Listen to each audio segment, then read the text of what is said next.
ISO 9000 comienza su exposición haciendo un diagnóstico general del contexto en el que se mueven hoy en día las organizaciones. La norma nos indica que estamos inmersos en un entorno de cambio acelerado, con mercados globalizados, recursos limitados y donde se apunta un intangible como recurso principal en las organizaciones, que es el conocimiento. La norma ISO 9000 pasa de una edición en la que no aparecía mencionado el término contexto o enfoque a algo totalmente diferente, donde comienza por diagnosticar el entorno general que nos envuelve, con esas pinceladas generales que hemos indicado antes, y acaba instando a las organizaciones a abordar la comprensión de su entorno específico como un proceso en sí mismo.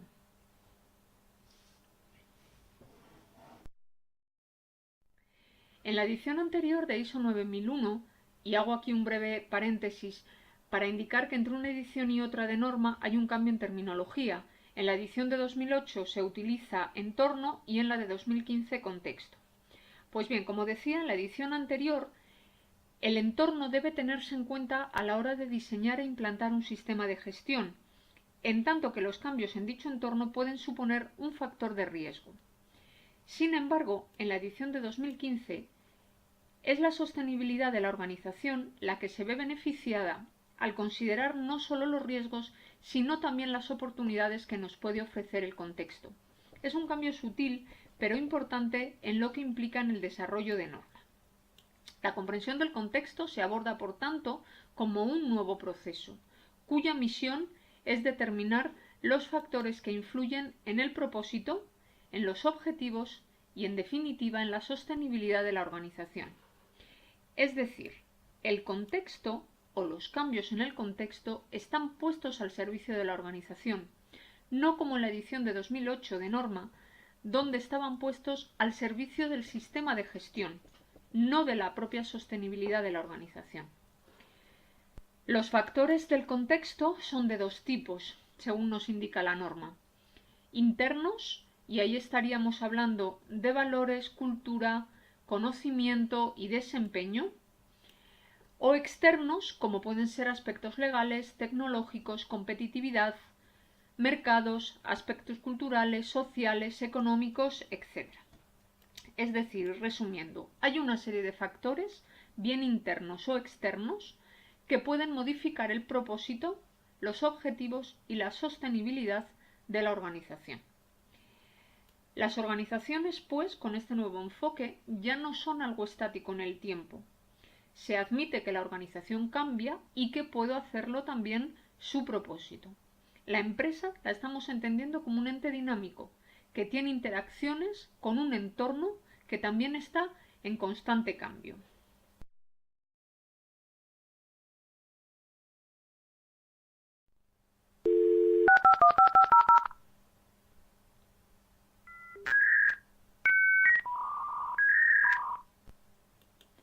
¿Recordáis este ruidito? Hoy en día es impensable no disponer de correo electrónico en el desarrollo de nuestro trabajo, pero no solo ya en nuestras organizaciones, sino en nuestra vida personal. Sin embargo, hace tan solo 20 años apenas disponíamos de esta herramienta. A mí este ruidito me trae muy buenos recuerdos, porque cuando había que conectar un módem, bueno, antes había que montar todo el teatrillo de haber avisado a los compañeros, porque evidentemente se iba a interrumpir la conexión telefónica, había que establecer la conexión del módem y esperar además pues 5 o 10 minutos para que pudiera pasarse un archivo. Es un ejemplo muy sencillo de cómo la evolución tecnológica ha marcado un cambio importante en la manera en que manejamos asuntos del día a día dentro de una compañía. Yendo más allá de la anécdota, puede ser un buen ejemplo de cómo los procesos de una organización cambian por cambios en la tecnología que tenemos alrededor. En los tiempos actuales, el dicho de Heráclito que tenéis en pantalla puede considerarse hasta casi un eufemismo. Incorporar el contexto, el análisis del contexto dentro de la norma implica que ISO 9001 está entendiendo la organización como un organismo social, vivo y que tiene capacidad de cambio para adaptarse al contexto y que tiene también flexibilidad y adaptación para abordar la complejidad de estos cambios. Nos alejamos, pues, de sistemas de gestión rígidos donde la respuesta ante determinadas situaciones está predeterminada. Y probablemente estos sistemas hayan sido válidos cuando la velocidad a la que cambiaba el entorno no era tan rápida como la actual. Este punto de vista es parte también del pensamiento basado en riesgos que incorpora la norma, donde, a partir de entender cómo el contexto en el que está envuelta la organización cambia, podemos determinar qué riesgos y qué oportunidades supone para nuestra organización y tomar así acciones para abordarlo y, en consecuencia, garantizar la sostenibilidad de la organización.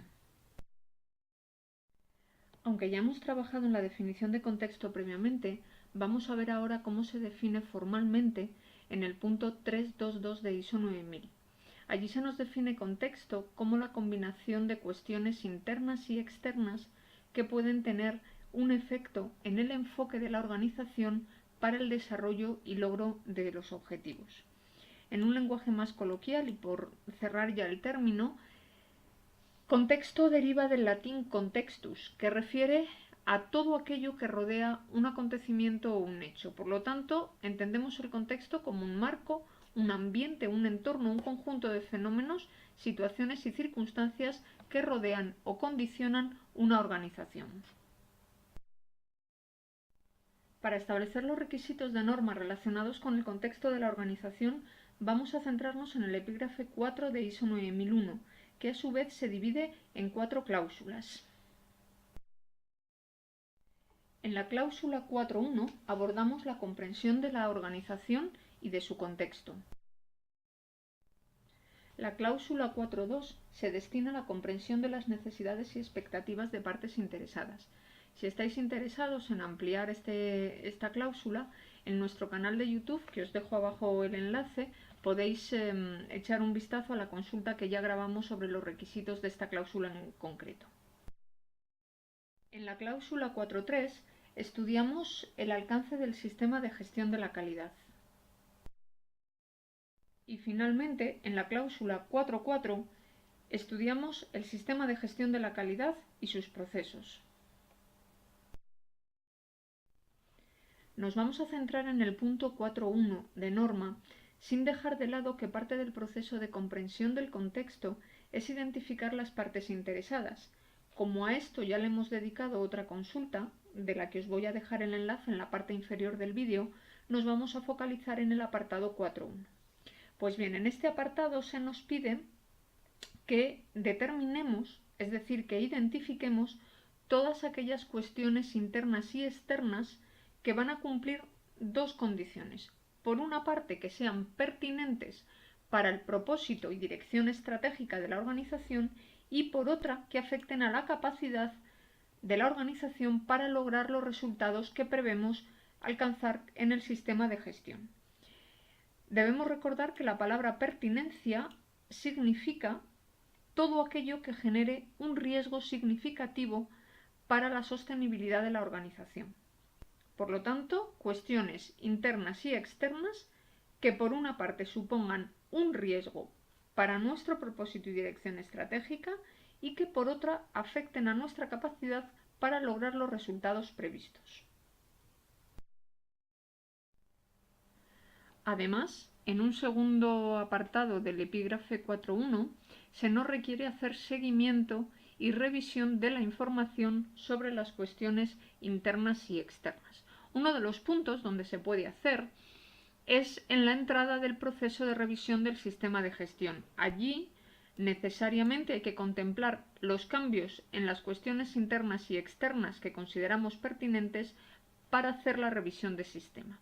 Se nos obliga a replantearnos de nuevo cómo esas cuestiones cambian y cómo esos cambios pueden afectar a la sostenibilidad de la organización. Es la forma en que prevé el sistema que integremos el contexto en el que nos desenvolvemos en la planificación del sistema de gestión.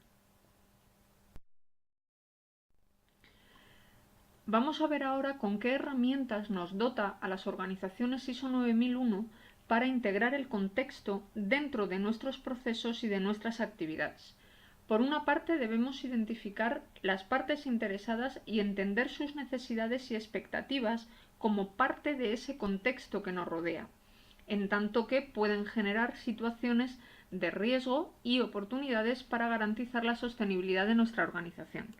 Por otra parte, una comunicación planificada y eficaz está también al servicio de esa identificación de cuestiones internas y externas. Otra de las herramientas para integrar el contexto es la planificación del sistema. Y finalmente, en la revisión del sistema de gestión, como hemos indicado antes, podemos integrar o podemos hacer que se revisen todas esas cuestiones internas y externas y poder integrarlas en los procesos de planificación. Es uno de los elementos de entrada a la revisión del sistema de gestión. Una de las responsabilidades más importantes que la norma asigna a la alta dirección es la coherencia estratégica entre política y objetivos y el entorno y la dirección estratégica que se prevé. La política de calidad, nos dice la norma, debe de ser apropiada al propósito y al contexto en el que se desenvuelve la organización y debe apoyar la dirección estratégica. Importante también es destacar como novedad en el punto 4 que para definir el alcance del sistema de gestión tendremos en cuenta tanto el contexto de la organización como los requisitos de las partes interesadas, que sean pertinentes, obviamente. No solamente de los productos que ofrecemos, que eso lo traemos de la edición anterior, sino todo lo que el contexto y las partes interesadas nos están demandando. Y finalmente, debemos indicar que ISO 9001 no prevé requisitos sobre el establecimiento y conservación de información documentada relacionadas con el contexto directamente. Si lo hace a través del alcance, donde obviamente hemos tenido en cuenta el contexto.